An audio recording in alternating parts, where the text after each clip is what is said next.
March 26, 2025 ಅಧಿಕೃತ ಪ್ರಕಟಣೆ ಹೊರಡಿಸ್ತಾರೆ. ಇಲ್ಲಿ ಈ ಭಾಗದ ಶಾಸಕ 3 ಸಾರಿ ಗೆದ್ದೋಗವ್ರೆ.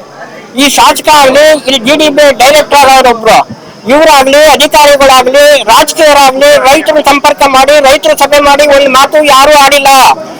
ಇವ್ರಿಗೆ ಬೇಕಾದ ದಬ್ಬಾಳಿಕೆ, ಗುಂಡಾಗಿರಿ ಮಾಡ್ಕೊಂಡು, ದೌಲತ್ ಸರ್ಕಾರ ಮಾಡ್ಕೊಂಡು ರೈತರನ್ನ ಒಕ್ಕಲೆಬ್ಬಿಸ್ಕೊಂಡು ಹೋಯ್ತಾವ್ರೆ. ಇಲ್ಲಿ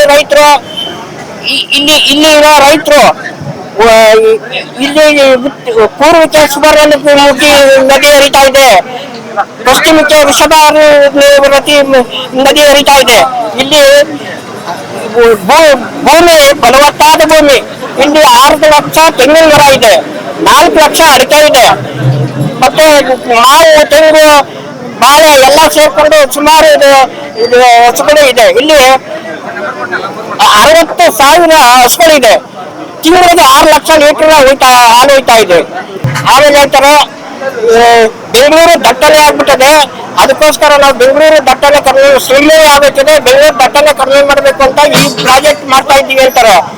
ಯಾಕೆ ಸ್ವಾಮಿ ಎಲ್ಲಾ ಸ್ಟೇಟ್ನವರು ಸೇರಿಸ್ಕೊತಾರೆ? ಎಲ್ಲಾ ಜಿಲ್ಲೆಯವ್ರನ್ನ ಯಾಕೆ ಸೇರಿಸ್ಕೊತಾರೆ? ಆಯಾ ಜಿಲ್ಲೆಯಲ್ಲಿ ಅವ್ರ ಕೈಗಾರಿಕೆ ಮಾಡ್ಕೊಂಡು ಆಯಾ ಜಿಲ್ಲೆಯವ್ರನ್ನ ಅಲ್ಲಿಗೆ ಕೆಲಸ ಕೊಟ್ಟು ತರದ್ರೆ ಇಲ್ಲಿ ಬೆಂಗಳೂರು ದಟ್ಟಣೆ ಯಾಕಾಯ್ತದೆ ಹೇಳಿ? ಇವರು ಎಲ್ಲ ಮಾಡೋದು ಅಕ್ರಮ. ಮತ್ತೆ ಕಲೆಕ್ಟರ್ನಲ್ಲಿ ಹೋಗಿ ಕ್ಯೂ ಮಾತು ಹೇಳ್ತಾರೆ, ನೀವು ಜಮೀನು ಮಾಡಬೇಡ್ರಿ, ಈ ಹೇಗೆ ಬೇಡ್ರಿ ಅಂತ. ಸರ್, ಇವ್ರು ನಾನೊಂದು ಮಾತು ಕೇಳ್ತೀನಿ, ಕಲೆಕ್ಟರ್ಗೆ ಮುಖ್ಯಮಂತ್ರಿನ ಇಡೀ ಕರ್ನಾಟಕಕ್ಕೆ ಮುಖ್ಯಮಂತ್ರಿ ಇವರು ಅಂತ ಹೇಳ್ತೀನಿ. ಇಲ್ಲಿರೋ ಜನ ರೈತರಲ್ವಾ ಸರ್? ಇವ್ರು ಹಿಂಗೆ ಹೇಳ್ತಾರೆ. ಇಲ್ಲಿ ಬಾಲಕೃಷ್ಣ 3 ಸಾರಿ ಗೆದ್ದಾಗ ಹಂಗೆ ಮಾನ ಮರ್ಯಾದೆ ನಾಚಿಕೆ ಇರೋ ಸಮಯ ಅಲ್ಲಿ ಕೈ ಜೋಡಿಸ್ತಾವ್ರೆ. ಅವ್ರು ಮುಖ್ಯಮಂತ್ರಿ ಹಂಗೆ ಹೋದಾಗ ಇವನು ಏನ್ ಮಾಡಿದ್ರು ಬಿಡಲ್ಲ, ನಿಮ್ ಜಮೀನ ನೀವೇನೆಲ್ಲ ಮಾಡ್ಕೊಡ್ರಿ, ನಾವು ಭೂ ಸ್ವಾಧೀನ ಮಾಡೇ ಮಾಡ್ತೀವಿ ಅಂತ ಷರತ್ತು ಆಗ್ತದಲ್ಲ, ಇವ್ರು ಮಾನ ಮರ್ಯಾದೆ ಅದೇ ಈ ಬಾಲಕೃಷ್ಣನ್ಗೆ ಹೇಳಿ, ಇದು ಅವ್ರಿಗೆ ಅಸಹ್ಯ ಆಗಲ್ವಾ? ಅವ್ರ ತಾಲೂಕಿನಲ್ಲಿ ಆ ತರ ಹೇಳ್ತಾರೆ. ಇವ್ನು 3 ಸಾರಿ ಗೆದ್ದಾಗ ಇವ್ನಿಗೆ ಅಸಹ್ಯ ಆಗಲ್ಲ ಸಮಯ ಈ ರೈತರನ್ನ ಒಕ್ಕಲೆಬ್ಬಿಸಕ್ಕೆ. ಇವ್ರು ಯಾರೋ ಚಾಮುಂಡೇಶ್ವರಿ ಹಾಳು ಮಾಡ್ತಾರಂತೆ, ಇವ್ರು ಕುಮಾರಸ್ವಾಮಿ ಪಾಲನೆ ಮಾಡ್ಬೋದಂತೆ. ಯಾವ ಹಾಳೆ ಮಾಡ್ತಾನೆ? ಯಾವ ದೇವ್ರ ಕ್ಷಮಿಸ್ತಾನೆ? ರೈತರನ್ನ ಒಕ್ಕಲೆಬ್ಬಿಸ್ಬಿಟ್ಟು ಯಾವ ದೇವ್ರ ಕ್ಷಮಿಸ್ತಾನೆ? ರೈತರು ಶಾಪ ಇವನಿಗೆ ಬಿಡೋದಿಲ್ಲ, ಇವ್ನು ಬೆನ್ನರ್ತದೆ. ಇವತ್ತಲ್ಲ ನಾಳೆ ರೈತರ ಶಾಪ ತಗ್ತದೆ. ಇವನು ಒಂದೇ ಮಾತು, ಇವನೇನ್ ಮಾಡಿದ್ರು ನಾವು 1 ಇಂಚು ಭೂಮಿ ಬಿಡೋಲ್ಲ. ಅದೇನ್ ಮಾಡ್ತಾರೆ ಮಾಡ್ಲಿ, ಎಷ್ಟು ತರ ಗೋಲಿ ಮಾಡ್ತಾರೆ ಮಾಡ್ಲಿ, ರೈತರು ಎಡೆ ಕೊಡಕ್ ಸಿದ್ಧ ಆಗಿದ್ದೀವಿ, ನೋಡೋಣ. ಇಲ್ಲಿ ಯಾವ್ದು ಬರಡು ಭೂಮಿ ಇಲ್ಲ, ಎಲ್ಲ ಫಲವತ್ತಾದ ಭೂಮಿ ಇರೋದು.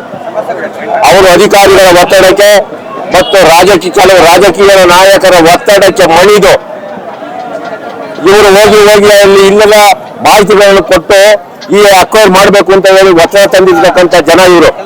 ಅವ್ರಿಗೆ ನಿಜವಾಗೂ ಇಲ್ಲಿ ಇರ್ತಕ್ಕಂಥ ಪಾರದರ್ಶಕತೆ ವಿಷಯ ಏನು DK ಶಿವಕುಮಾರ್ ಅವರಿಗೆ ಯಾರಿಗೂ ಗೊತ್ತಿಲ್ಲ.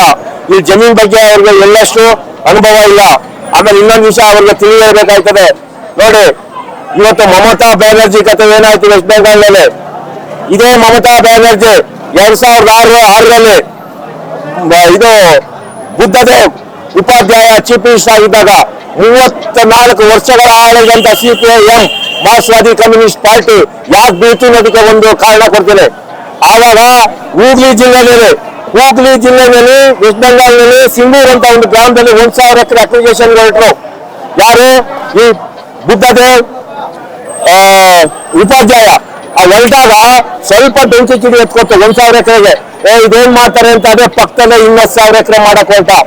ಆವಾಗ ಕಾಂಗ್ರೆಸ್ ನಲ್ಲಿದ್ದಂತ ಮಮತಾ ಬ್ಯಾನರ್ಜಿ ರಾಜೀನಾಮೆ ಕೊಟ್ಬಿಟ್ಟು ತೃಣಮೂಲ ಕಾಂಗ್ರೆಸ್ ಸ್ಥಾಪನೆ ಮಾಡಿ ಆಯಮ್ಮನ ಅಧ್ಯಕ್ಷರಾಗಿ ಆವಾಗ ಹೊರಟರು, ಇದಕ್ಕೆ ಪ್ರತಿಭಟನೆ ಹೊರಟರು. ಇಡೀ ವೆಸ್ಟ್ ಬೆಂಗಾಲಲ್ಲೇ ಬೆಂಕಿ ಎತ್ಕೊಂಡು ಉಳಿತು.